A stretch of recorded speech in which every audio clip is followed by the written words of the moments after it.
Welcome to the Travel Business Unpacked, where passion meets possibility. Here's your host, Meredith Calloway. Hello, and welcome to the Travel Business Unpacked podcast. I am your host, Meredith Calloway, and on today's episode, I have a mother and son team. Almost said mother and daughter because that's all we usually have. So it's refreshing to have a mother and son team. That would be Tammy and Justin Murphy of VIP Travel Experience. Welcome to the podcast, guys. Thanks for joining me. Thank you. Thank you. Hi. Thank you for having us. You're welcome. It is such a pleasure because you guys are, what I want to start with is I hope that you are incredibly proud of the business that you have built together, hand in hand. We're going on almost 10 years, right? Aren't you celebrating 10 years? We are celebrating 10 years. 10 years since I started. The business was open a couple years before that, and then it's been 10 years. And it's evolved. And so now the evolution of what it is today is we're celebrating 10 years. That's incredible. There's a couple of things that I want to just highlight that are really amazing about your business. Number one, you've made it into and held a position in the Top Producers Club for as long as we've had the Top Producers Club. Mm-hmm. You have, gone on incredible top producer trips. Have you been to ILTM Con yet? Yes. Yeah, you've made it to Con, which is a huge, incredible event, but it's also by sales performance. And so it's a bit of a, we only are able to give the invites to people, very select group of people. And you have been in that select group of people. You made it to obviously what we call the phase 4 of the business, which is $1 million advisor status many years ago. And you've, continued to grow the business, but also, you're a mother and son team, and that, can often do things to a relationship that people don't expect it to do. I think it's something that a lot of people dream about being able to do, is build a business with, a child, a parent, or a sister, or a sibling, best friend, whatever that looks like. But you guys have done it. You've done it successfully. And you've done it sustainably. So congratulations on all fronts. And that's why I think you make such good guests for the show. So let's begin with that journey to wherever you came from before you were running this business to. So let's start there, Tammy. Tell us about how you took over the business, I think from your brother. Yes. I have, my friends say I had 3 lives. So I was a paralegal for like 10 years and managing a law office. And then from there, I had a little tiny, I worked in I was an assistant to the president at a telecommunications company. And I'm only listing all this because every single career that I had before this definitely led into this. And then I owned my own scrapbook company for 12 years. Okay.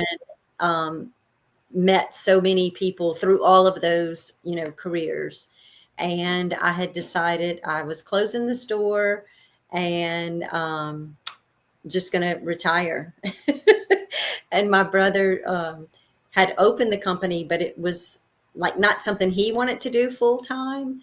And he hadn't been able to find anybody, that he could really trust. So he caught me on a weak moment, I guess. And he said, I really need you to take this over.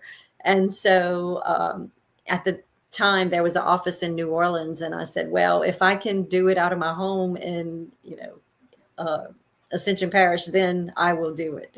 And he was running the business different. And I also said, like, I'm not a salesperson, so I have to do what my passion is. And that was Italy. And so really kind of built the business like that. And so when you say you built the business like that, did you focus only on Italy when you first started, or did you put together a group that you filled to Italy?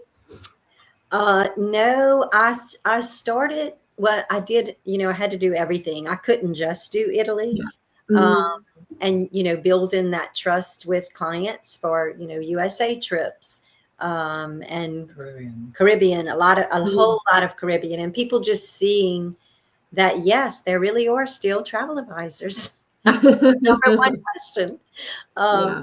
I think of that often in several careers. I feel like when I opened a scrapbook store, people would look at me funny and say, like, what are you going to sell? Like, there's a book in there, and we taught classes and we had events. So it was kind of like blazing the path, and then many scrapbook stores opened. And I feel the same way for the travel agency. People kept asking that question. Oh, I didn't know they still had travel advisors. So I feel like that then was the biggest hurdle. Mhm. But I feel Mhm. like here we are 10 years later, and everybody knows that you use a travel advisor. So I began just building trust through all the other things, but definitely Italy was my passion. And Mhm. I planned one big, it wasn't me going on the group trip, but I planned a big group trip. And I think all their posting, everything just kind of, I feel like one of the things that we do is, we meet personally with our clients, um, and or via Zoom if they're out of the state. Um, but I think the people who travel with us are typically the people who are afraid to leave the country. And so we're that good first hand holding as they go through that. But anyway, about a year in, I just couldn't. Justin was taking a little break from college, and I said, I really need your help, because he wasn't sure, where he was going to go from that. And he definitely, I'll let him tell his story, but I can't do one single trip without him. So That is really, really cool. And remind me to come back to that, initial passion for Italy and then how you expanded it, because I think that's a very common thing for people who are considering this career path is they're like, but I have such a passion for this part of the world. Maybe I should just specialize in that. So I want to go back to that. But I do want to, enter Justin. Let's hear about how that happened. So Justin, do you mind sharing how old you were? Because I love the example of bringing, more youthful people into the business. Oh gosh, how old was I? Like, what's like So 30, you were in between, were you even legal to drink? yeah, 20, 25, I think. I started in Okay. 2016. Okay. Okay. So you were in your mid 20s. You weren't, Yeah. Okay. All right. So she's looking for help. I love that you were already a year into the business and you were so busy that you needed help, and you recognized you needed help, because a lot of people will just, think I can't afford help even though I need it. But you lean into that. So how did that go for you, Justin? How did you feel about the opportunity? Oh, it was a blessing. I had just kind of had like a little crisis of conscience of what I wanted to do. Yeah. And because I was in the That medical. never happens when you're 25 years old. So I just realized, I mean, my whole life, I just thought I wanted to be a doctor. And so my entire life, that is what I studied and prepared for. vision. And then actually getting in college, I went to work in the ER, just as a x-ray tech assistant. And Mhm. I was working 11 to 7 and then going to school from 7 to 5. Wow. And so then I got really burnt out. But then I was also like, okay, but do I want to be in this fluorescent lit 4 white walled building for the rest of my life for 12 hours a day? And I was like, absolutely not. I do not. I want to see what's outside of these walls. And so then I decided to not it was going the to medical fluorescent field. lighting that, turned you onto another career path.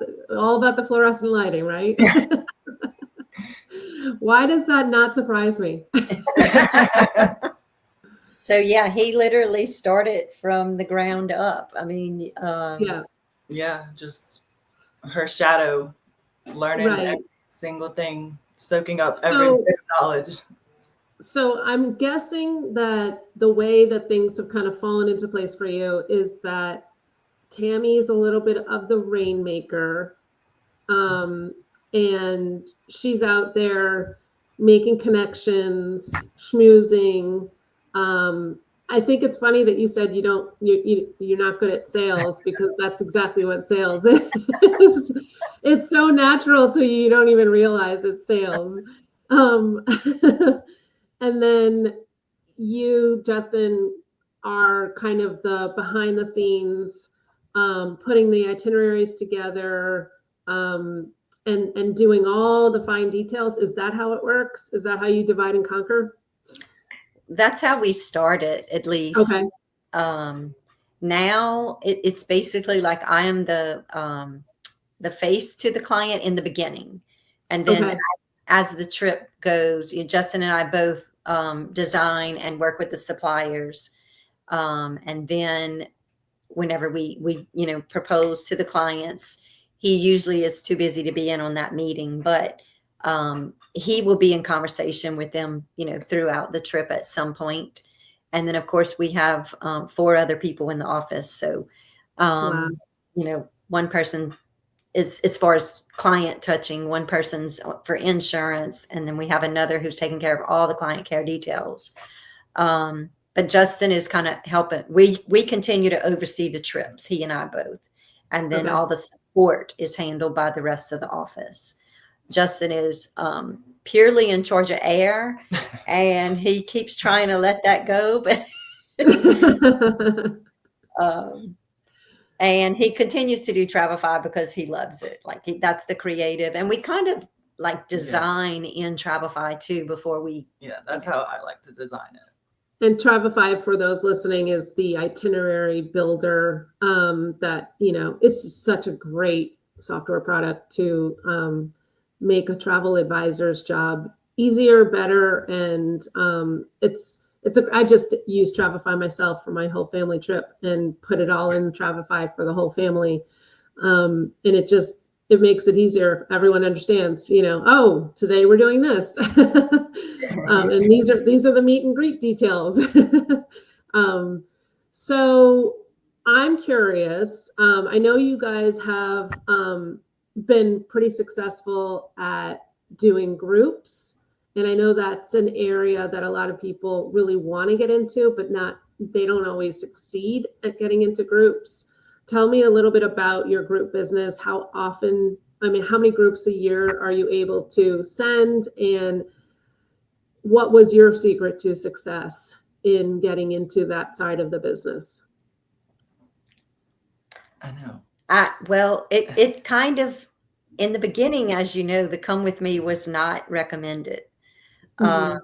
So we were focusing strategy where you put a trip together and you invite your friends. Yeah. So we were trying to focus on, groups, but not planning groups to go, not necessarily us traveling. But I kept having clients continue to say, I want to go to Italy when you go. And I would say, well, that's not really how it works. I plan it and you show up, and it's like I'm there because I've planned everything. You just show up and everything goes. And they were like, no, I want to see Italy through your eyes. Oh my gosh. That's how it started. And then that was my first full group. I only want to take like 12. Yeah. And then COVID. And so that group kind of fizzled down because Europe was closed for a year and a half after that. So we kept trying, they kept holding on, like rescheduling, and then that didn't happen. But that was kind of the catalyst, is that people kept saying, we want to go when you go. And then that's like a dream come true for a lot of advisors. It is. And I think that's one of the reasons why we discourage the come with me strategy, because we're like, yeah, it's a great concept, but it's really hard to fill one. Yeah. Unless you're like Tammy Murphy. And Justin. The other thing that we did before, like I would say the week before COVID was announced, is we had I'm a river cruise waterways. Yeah, we had how many cabins? 24? Yeah. 24 cabins for Wow. a huge group that we were hosting. Yeah. And that, of course, COVID shut that down because the trip was going to be that year. That June. So, but what happened is we actually built our, we had more people come, through. So everybody that was scheduled, pretty much everyone stayed. The rescheduled trip. Yeah. And that was great. I would only do that size group with like the river cruise. Yeah. A river cruise. Yeah. Where everybody can go off and do their own thing. Mm-hmm. Yeah. Yeah, absolutely. So what percentage of your business would you say now is groups versus individuals? It's kind of hard to say though, because it's like what constitutes a group, right? Yeah. Because we love our little small groups of like 3 or 4 couples. Right. But I don't know. That's how I was going to be like, does that count as a group? We have had sometimes 1 to 2 a year, but I would say that it's more a marketing. It's more a marketing effort because it's like bonding with our clients and encouraging people that normally wouldn't. Most of the people who do go on our group trips are people who probably would not travel otherwise. Either their husband doesn't like to travel, or they don't have friends in that can afford to travel, take a luxury trip. So that is I feel like it's another part of the market. Yeah, that makes sense. So that kind of answers the question I was going to ask, which is, do you feel like you built your business very organically, and that even with the few groups that you did at the beginning, they have become repeat clients, even though they may not be going on a group with you that you're going on, and then they tell friends and they tell friends, or have there been any kind of specific marketing initiatives you guys have used that succeeded? It's pretty organic. Like when we're leaving the trip, they're already like, well, what's next year's? That's the sign of a successful trip, right? I don't think we could have gotten where we are or where we even started. I don't think we could have gotten there without the huge amount of people that I met in the previous careers. So built that trust already before we even come to the travel business. And then everybody travels. So you just, like your suggestion, send the warm letter to everyone that, hey, this is what I'm doing. And good old fashioned, tried and true marketing techniques, and lean into your existing client base. That's a really good point. And it's funny that I didn't really think about that, but it is something that another guest on the podcast, Bryant Wood, has said the same thing. She, when she went through the Travel MBA program, and I think she even graduated early from the Travel MBA program because she just had such immediate success. And she said it wasn't that, it was just luck or anything. She's like, I had built such incredible relationships in my prior career. And so what you don't see is the 10 years of relationship building that I did in a different career, where people kept asking me, when are you going to start planning travel? So that's a really important thing to think about for anyone who's considering this career path, is that if you have built relationships in, whether it's socially in a past life or career-wise in a past career, that can really pay its dividends when you come into this career, which is, so is it mostly like, what is the demographic of your client profile? Is it a wide spectrum because you are in 2 different age categories? And is it Justin's friends? Is it mostly Tammy's connections? Is it a mixture? It's what do you think? Yeah. Probably mostly. I would say now that we moved into more of the luxury space, Yeah, it's more my connections. Yeah. But for the honeymoon, for when our clients recommend their children or siblings to do a honeymoon with us, and then that's Justin's age group. Yeah. And then was Justin's age group, or it still is. It still is. But then they just become repeat clients, and we're 100% referral. That's what I was gonna say. That's what I meant by organic. Like, yes, we do the marketing just to keep top of mind for everyone, but we're almost 100% referral. Yeah. Yeah. So how did you guys figure out how to divide and conquer? And is there something that you do? Like, do you have a weekly, monthly meetings? Do you have an annual strategy meeting? How do you figure out who's going to be responsible for what? And how do you stay in a relationship that's, when you're working, this is a working relationship, and then when you're off, this is a mother-son relationship. How do you navigate that too? First, I'd be like, well, when are we off? When are we so you never get to the mother-son thing. I'm usually saying, come have a glass of wine. And he's like, I'm tired. But trying to decide how to divide and conquer, we're actually rearranging that now, because I am wanting to work a lot less hours. And so we are trying to figure out so we're kind of going, it's been 10 years. So we're going through the restructure, I guess, of what the responsibilities will be for each of us. And then having more support help than we've ever had. Yeah. That's been from year to year, or, as employees join or leave, it's kind of like a constant reorganizing, because everybody's strengths and weaknesses are different. So the way we had things divided previously may not work for the new employees. So then we're, looking at different things.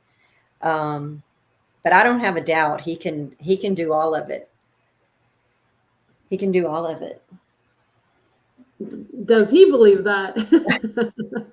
Does he want that? How do you feel about Mom wanting to scale back a little? Well, I think she deserves it, but I don't believe she ever will. So. Okay. You'll believe it when you see it. Yeah. But we are doing a little bit more, like piece by piece, taking tasks from her that are pushing on to either the support or me. And then, like, we do have a weekly team meeting with everyone that we go over what's coming up, who have we just booked, social media strategies, and that just get everyone on the same page every week. And then once a year, we'll do a team retreat, which is in a couple weeks. Nice. Go over some strategies and restructuring based on everyone's roles. I love that. That's really, really clever. So I was surprised you have a team of 4 now. Plus you 2, right? Beyond. So there's 4 more members of the team. That is, I have to give you credit for that, because that is definitely something that I see aspiring business owners really resist, is that fear of having that cash flow liability, and that first hire is always a big one. But I guess once you make that first hire, it's easier to do the next one and the next one and the next one. So how long have you had the 4 team members? And I actually misspoke. It's 5. Oh, wow. Your team of 7. So I do have to say my favorite strategy meeting is on Thursdays when Justin comes up with a little tray and Prosecco for everyone. Prosecco parade. And then the grandkids are following, singing the Prosecco parade. That's pretty much the highlight of the week. But how it was very scary to hire our first full-time employee. Mm-hmm. Yeah. Because it's an ebb and flow business. Yeah, the cyclical cycle. So that was, kind of scary. It still is. But it just came from a point of, we can't do it. We can't do all these things, or we're stressing everyone out to try to keep the volume. Mm-hmm. So the first hire was a couple of years ago. We've had, let's see, the first hire was part-time, and that's probably been 7 years ago. Wow. Okay. Before Sarah. So then over the last 7 years, you just very slowly built the team to the 7 that it is now. And do you all work together? Do you have an office space? We do have an office. Well, my upstairs of my home is the office, and we have 3 of us that work in the office. Every week. Justin works in New Orleans one week and in our office the other week. So then at times we have 4 of us in the office. Right. The other 3 are remote, but they generally will come in one day a week or somewhere in between there to, just Okay. they do all say that it is tough not being in the office. Mm-hmm. Just because there's so many things, like even going back to Justin, I didn't have time to train him. So just sitting in the office, he learned. I never forget the first time whenever I heard him say something to a client, and I just looked and I was like, that's exactly what I would say. But he had heard it so many times, that was better than anything I could train him to say. But so I feel like working close like that in the office is what helped him train faster. That's a really good point. And I think a lot of people feel that, I guess you're lucky that you have a talent pool where you live. Because I think that's sometimes an objection is that would be great, but I'm out in the middle of Montana and I just can't find the right kind of help here. Not that there's no talent in Montana. I'm not saying that. I'm just saying the population is a lot smaller. It is hard. It's hard to find. It's hard to find the person. And nail down what is going to be their strength. Because it's usually different from what they think it is in this business. So Tammy, what is Justin's strength? Justin's strength is, I have to say, the itineraries, because without the beauty of the itineraries, I wouldn't be able to get as excited as I do when I'm talking about the trips. He's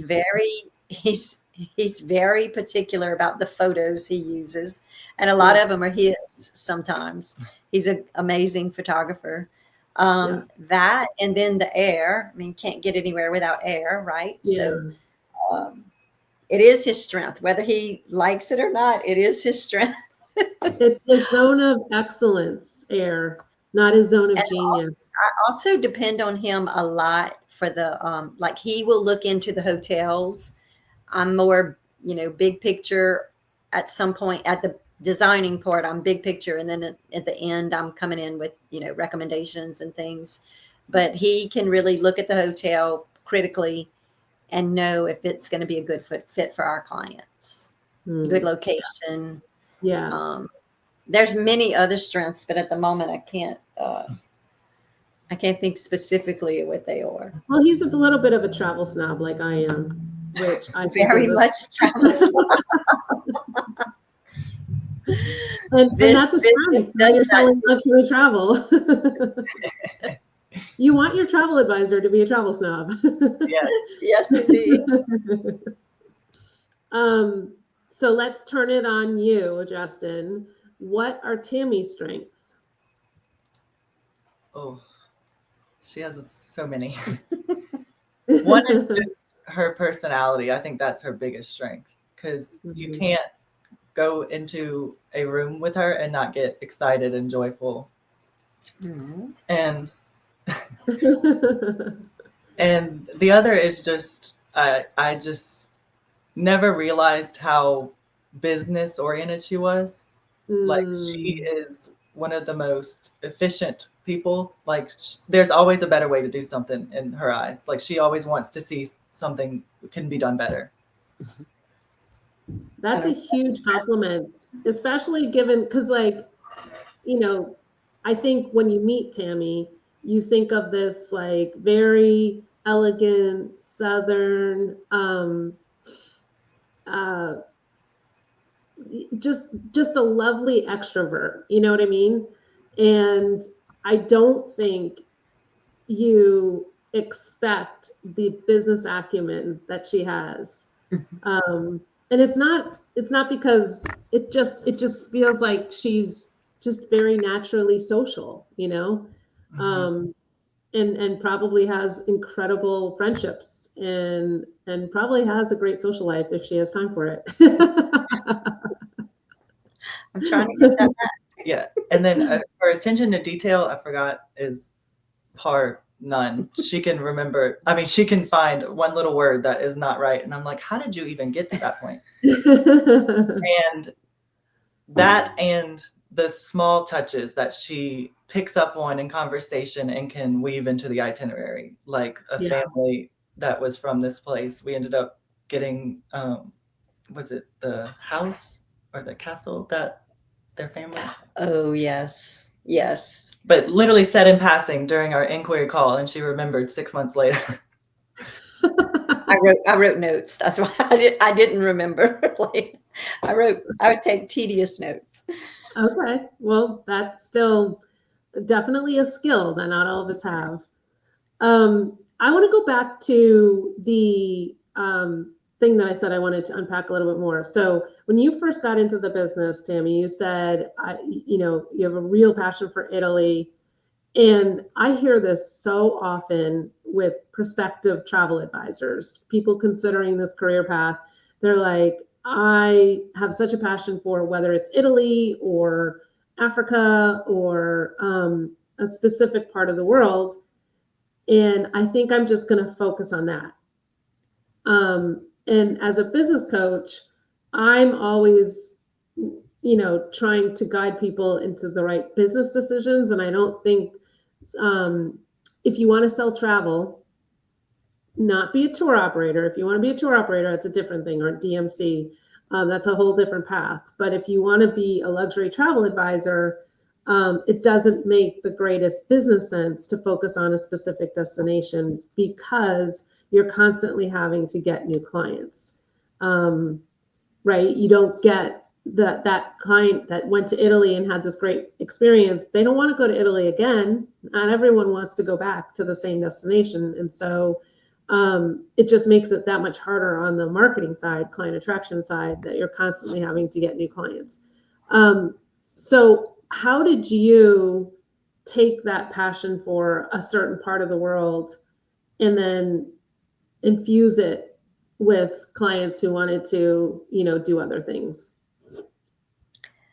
Well, I think I was one of those travel advisors also who said, I want to specialize in Italy, and just thought it would happen, right? Yeah. But no, you have to meet people where they are. And so they may not quite be ready for whatever destination you want to be in. So I think building the trust and showing them how helpful we can be to whatever destination. And most times it was Caribbean. It was something close that people, would take the chance on. And then once they could see how trustworthy we were and how accessible we were, then it gave them the courage to go and take other trips. I would get more proficient in one destination or the other, and Justin as well. I think when I very first started, I was like, I want to specialize in Italy and Hawaii. And I am so happy to pass all the Hawaii. He does a great job with it. It's a very hard destination, but yes, you cannot, I can't even imagine now had I can almost imagine if I would have stayed with Italy, because that is still a huge, I would almost say 70% of our business is Italy. Wow. But it wasn't like that in the beginning, of course, because, but I can't imagine if those were if I had to continue to find new clients. So I love more, as much as I love Italy as a destination, I love it more to do a second trip for a client and a third trip. Sometimes at the age that some of our clients are right now, they're taking 4 trips a year with us. Wow. Imagine had I only focused on one destination, I wouldn't have built the relationship with them that we have, or we wouldn't have built the relationship. But to any advisor that is, I do understand like trying to become an expert. And so you mentioned another advisor was like immediate. Ours was not immediate. Ours took years. Like we were doing trips, but it was, we weren't always doing what we wanted to do. Way more than we wanted to do. Whereas now we can't take every trip that comes our way. So we really have narrowed what we want to do. And so now we can do that, but we couldn't in the beginning. So have some patience.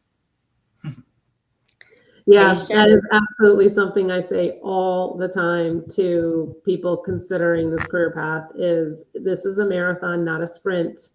And there are lots of bright, shiny objects out there, making it look really easy to generate income on the travel you're already planning. And that's great. You can become a travel agent pretty easily these days, but building the kind of business that you guys have built is a whole different story. And it takes time, and it requires the ability to, suppress that need for instant gratification that we all as Americans have well developed. So now I have a question and I want both of you to answer this question. So you started with, this passion for Italy. Are there destinations that you have become really passionate about that has surprised you? Africa.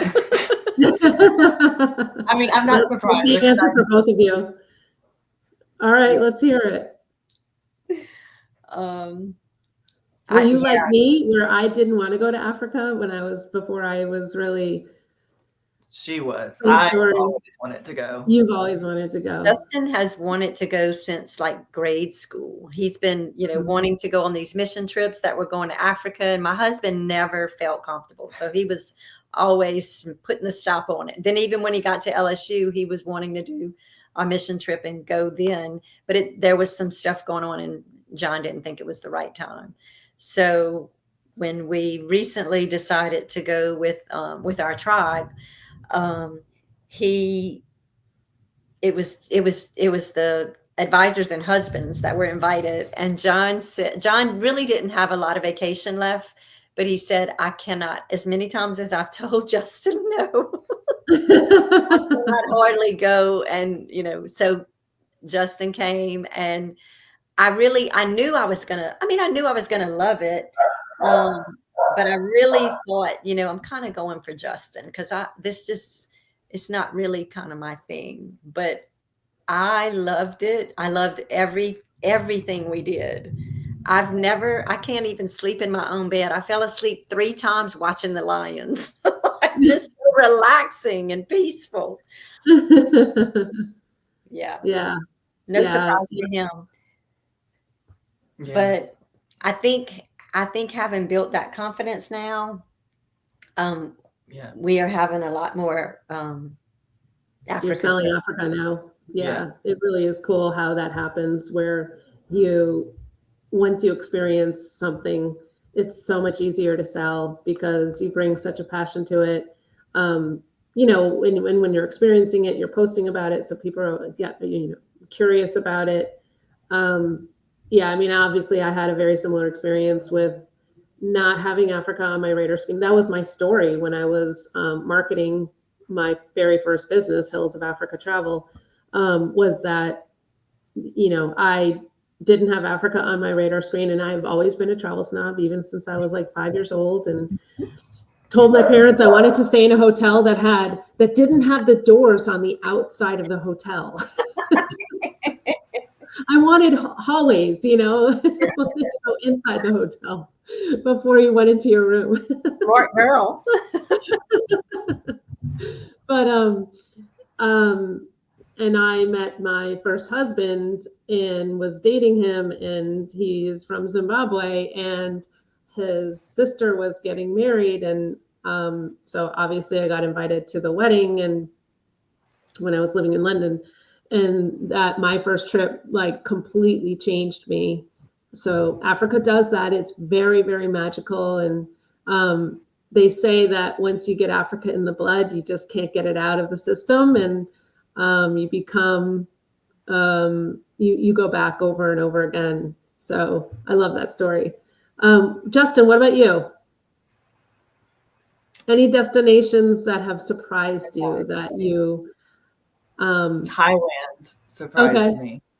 Okay. It knocked my socks off. And I'm Wow. actually going one day. Oh my gosh. Oh, how lucky. How lucky. Again. That's going Again. Right. Yeah. Yeah, I think I need to put Thailand on my list. It's kind of been there subtly, but I need to move it up.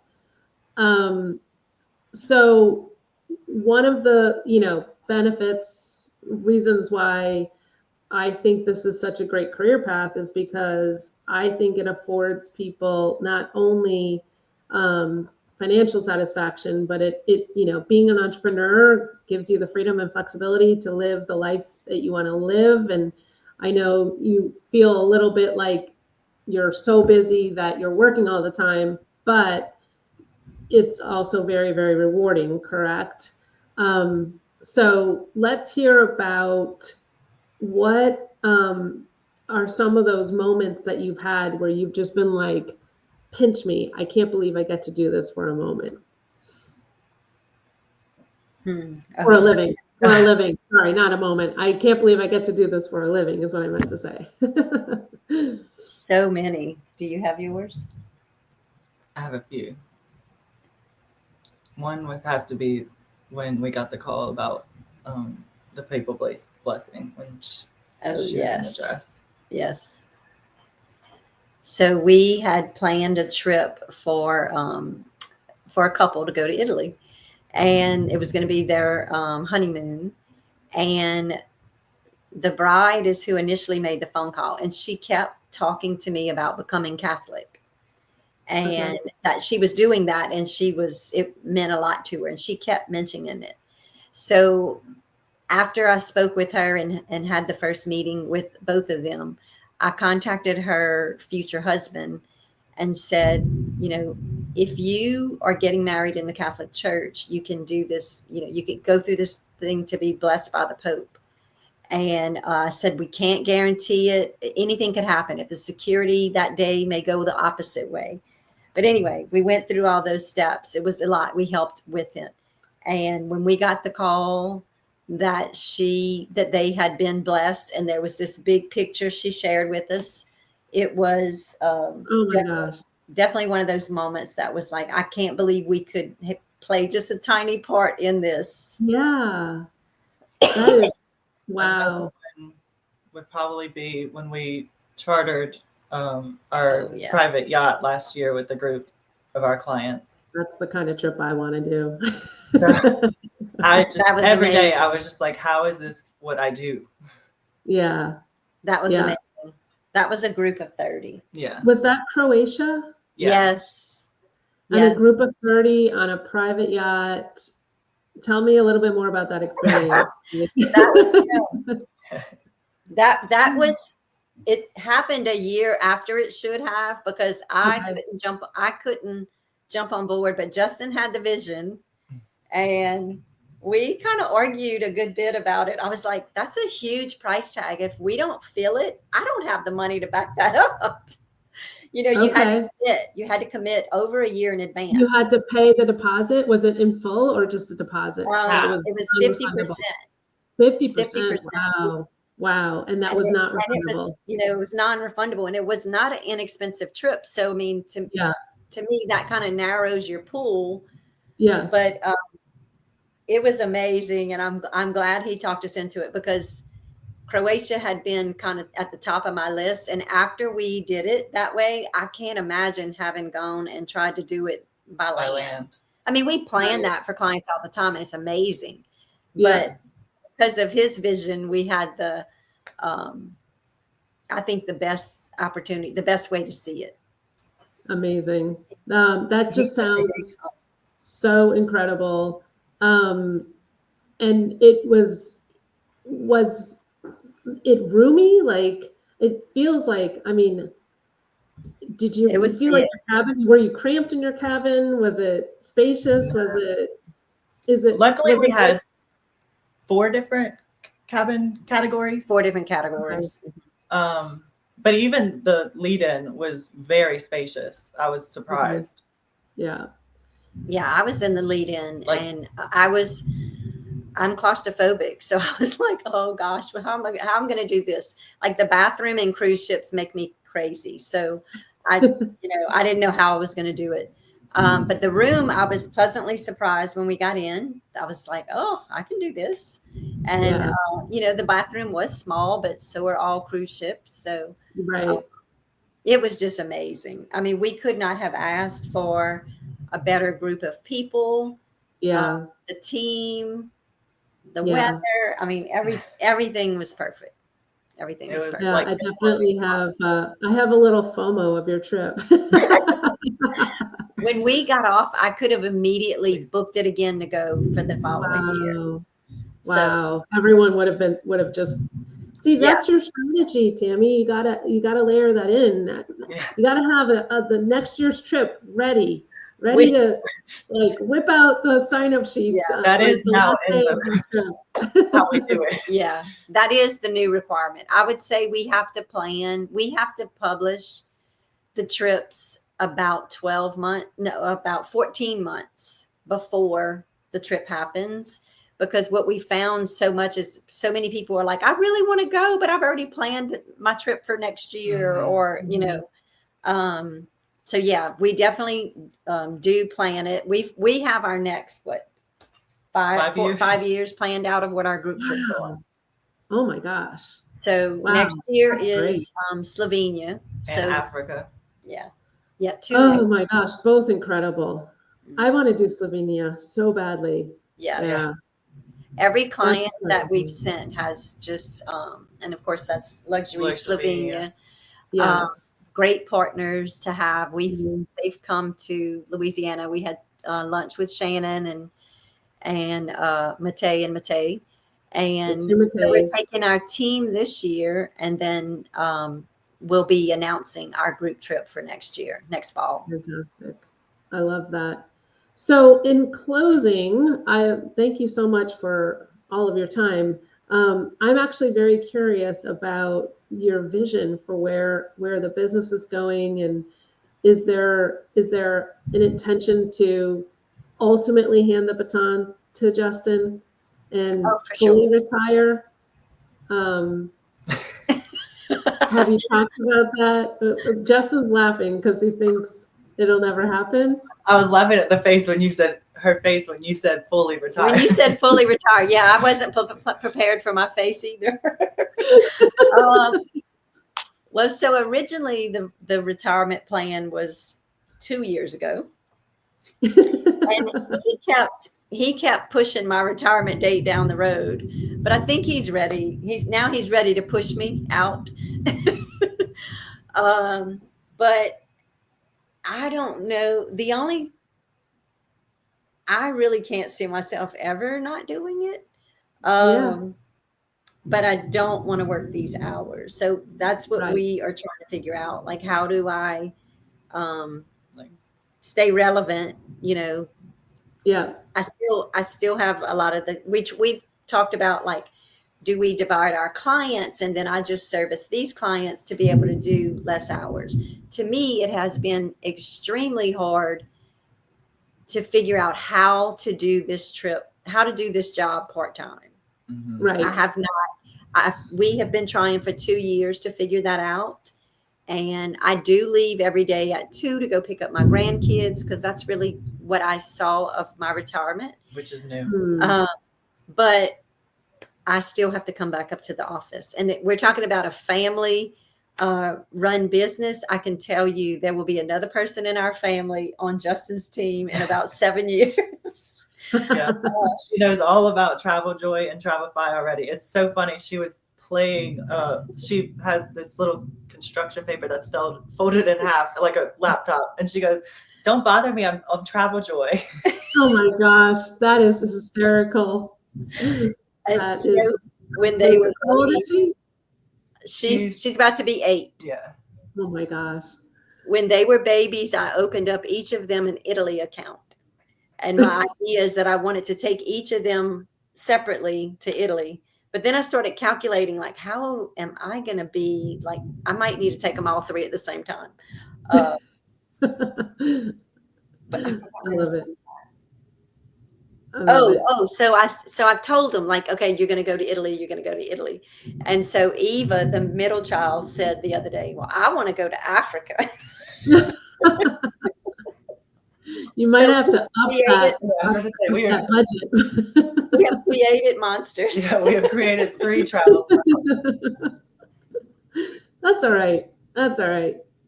The world needs more travel snobs. I like it. Yes. All right. Well, thank you both so much. This has been really, really good, really, really helpful and inspiring.